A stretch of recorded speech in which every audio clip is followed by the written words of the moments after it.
আসসালামু আলাইকুম। আইজান mum's blog থেকে আপনাদের সবাইকে জানাই সকালের শুভেচ্ছা।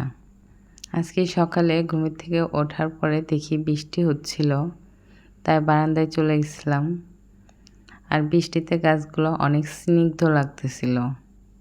বাইরের পরিবেশটাও অনেক শান্ত আর কাম ছিল, যা সকালে মনটাকে ফ্রেশ করে দেয়।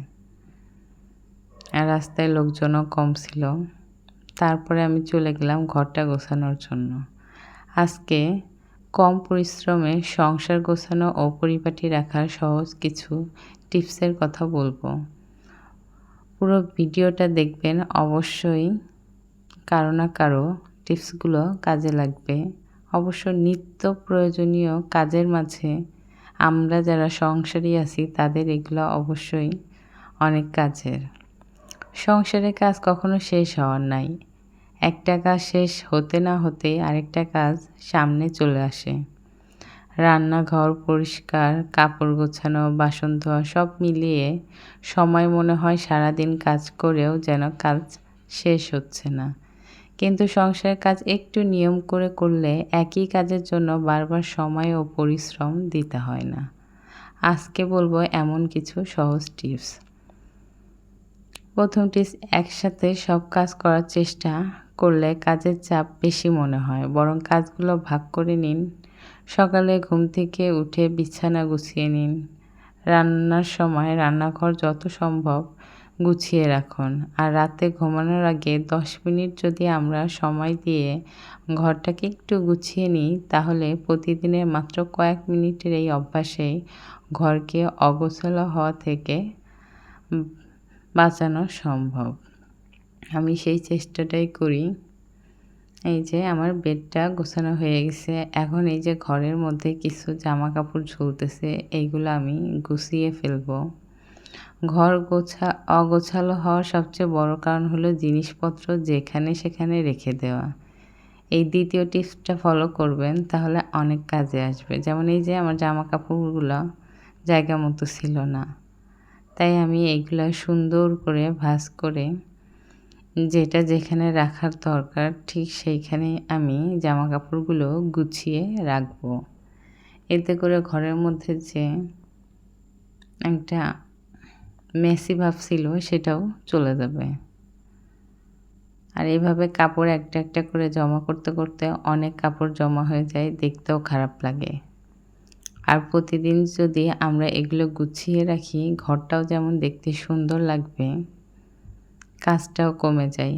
আর একদিনে হঠাৎ করে যদি এইভাবে ঘর গোছানো লাগে, তাহলে দেখা যাবে সারাদিন কাপড় ভাঁজ করার পরেও কাপড় শেষ হচ্ছে না, আর অন্য কাজ তো পড়েই থাকবে। আসলে যে কোনো কাজই জমায় রাখলে অনেক বেশি হয়ে যায়, যেটা একদিনে করতে গেলে যেমন শরীরের কষ্ট, তেমন অন্য কাজগুলো করতে যেয়ে সমস্যার সম্মুখীন হতে হয়। যেমন চাবি, চার্জার, কসমেটিক, এই সব কিছু প্রয়োজনীয় নির্দিষ্ট জায়গায় রাখলে গোছানো থাকে আর যে কোনো জিনিস খুব সহজে পাওয়া যায়। তাই আমি সুন্দর করে ওয়ারড্রোবের উপরে আমার প্রয়োজনীয় জিনিসগুলো গুছিয়ে নিচ্ছি। গুছিয়ে এটা একটু পরিষ্কার করে রাখবো, এতে করে আমারই সুবিধা হবে। পরিষ্কারও থাকবে, আবার কোথায় কোন জিনিসটা আছে খুব সহজে পাওয়া যাবে। আর সব কিছু যদি একসঙ্গে আমি জমা করে রাখতাম, দেখা যেত কাজের জিনিসটাই আমি খুঁজে পাচ্ছি না, আর খুঁজতে অনেকটা সময়ও নষ্ট হতো। এই জন্য গুছিয়ে রাখাটা অনেক বেশি দরকারি আমার কাছে যা মনে হয়। এই যে আমার গোছানোটা কমপ্লিট। দেখেন এখন ঘরের লুকটাই অন্যরকম লাগতেছে। আর আমার ভাড়া বাসায় থাকি, বাসার রংটাও অনেক জায়গায় উঠে গেছে। খুব রিসেন্ট বাড়িওয়ালা ঘর রং করে দিবে, এই জন্য আমি সুন্দর করে ডেকোরেশনও করতে পারতেছি না। যাই হোক, তারপরও যতটুকু পারতেছি ততটুকুই করে আপনাদের দেখাচ্ছি। ঘর গোছানোর পরে বেবিকে সকালে নাস্তা খাওয়ানো হয়েছে, অনেকক্ষণ হয়েছে। এখন ওকে কিছু একটা খাইতে দিব। তো ও কমলা খাইতে চাইছে, এই জন্য কমলাটা অনেক ভালো করে পরিষ্কার করে ওর জন্য দিচ্ছি। আর ও কমলাটা অনেক বেশি পছন্দ করে। আর বাচ্চাদের জন্য ভিটামিন সি খাওয়াটাও অনেক বেশি প্রয়োজনীয়। শরীরের জন্য খুবই উপকারী ভিটামিন সি, যেটা কমলার মধ্যে থাকে। রোগ প্রতিরোধ ক্ষমতাও অনেক বেশি এই কমলার। এই জন্য বেবিকে চেষ্টা করি প্রতিদিন না হলেও অন্তত 1 থেকে 2 দিন পর পর কমলা দেওয়ার জন্য। আবার মাঝে মধ্যে খাবারটা চেঞ্জ করে দিই। তো আজকে কমলাটাই দিছি। আর এই পুরা কমলাটাই ও অনেক মজা করে খাইছে। কমলাটা অনেক মিষ্টি ছিল, এই জন্য।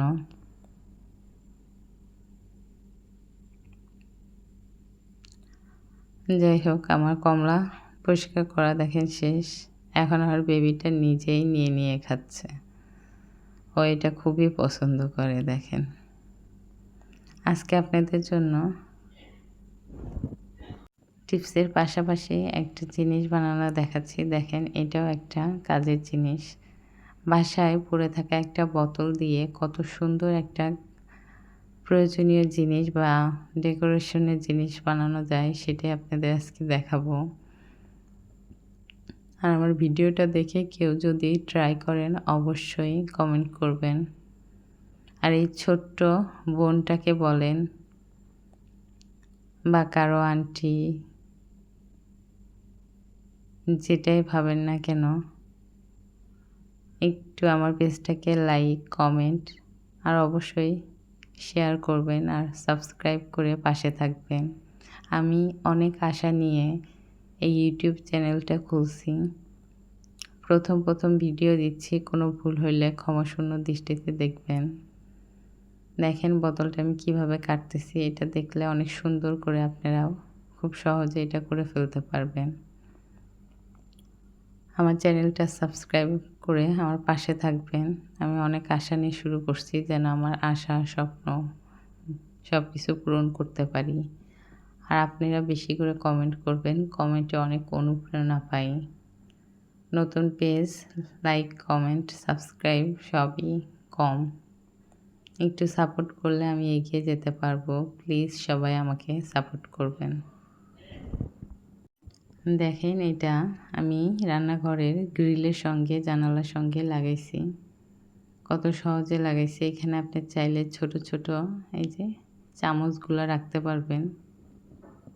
অনেক সময় অনেক জিনিসের মধ্যে ছোট চামচগুলো খুঁজে পাওয়াটা খুবই টাফ হয়ে যায়। সেই ক্ষেত্রে আপনি অনেক সহজেই এইভাবে রেখে দিতে পারবেন। দেখতেও ভালোই লাগতেছে আর অনেক কাজের জিনিস। এর পিছনে আপনি টাকাও খরচ করতে হবে না। আরেকটা জিনিস করতে পারেন, এই যে আমার বাসায় মানি প্ল্যান্টের গাছ ছিল। এই গাছটা কেটে নিয়ে দেখেন আমি কি করি। আর মানি প্ল্যান্টের এই গাছগুলা ঘরের সৌন্দর্য বৃদ্ধি করতে অনেক কাজে আসে আর অনেক সুন্দর লাগে এই মানি প্ল্যান্টগুলো যদি আপনি বিভিন্ন জায়গায় রাখেন ঘরের। আমি এটার মধ্যে পানি দিয়ে এই মানি প্ল্যান্টটা রেখে দিচ্ছি। দেখেন, দেখতেও সুন্দর লাগতেছে, এক টুকরা সবুজ। যাই হোক, এরপরে আমি রান্না করতে চলে আসছি।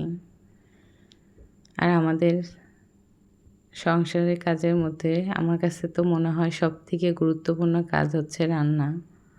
কারণ সময় মতো রান্না করতে হবে। এই যে আমি ঢাকনা দিছিলাম মাছ ভাজার সময়, আমার মতো এই টিপসটা আপনারাও ফলো করতে পারেন। আমার সব সময় মাছ ভাজতে গেলেই হাত পুড়ে যায়। এই জন্য আমি মাছ ভাজার সময় ঢাকনাটা দিয়ে রাখি। এতে করে তেল ছিটে আপনার গায়ে আসবে না, আপনি সেফ থাকবেন। এই টিপসটা আপনারা ফলো করতে পারেন, অনেক উপকার হবে। আমি তো অবশ্যই সবসময় এটা ফলো করি, আপনারাও করবেন। আর আরেকটা চতুর্থ টিপস হচ্ছে, অনেকেই সপ্তাহে 1 দিন পুরো ঘর পরিষ্কার করেন। এটা তো বলছি করবেন না। টুকটুক করে যদি করেন তাহলে অনেক দ্রুত কাজ হবে। চতুর্থ টিপস, অনেক সময় আমাদের ঘর ছোট নয়, বরং জিনিস বেশি থাকার কারণে ছোট মনে হয়। যে জিনিস অনেকদিন ব্যবহার করছেন না, সেটি সত্যিই প্রয়োজন আছে কিনা ভেবে দেখবেন। যাই হোক, আজকের ভিডিওটা আমি এখানেই শেষ করতেছি। আপনারা সবাই আমার চ্যানেলটা সাবস্ক্রাইব করে পাশে থাকবেন। আল্লাহ হাফেজ বন্ধুরা।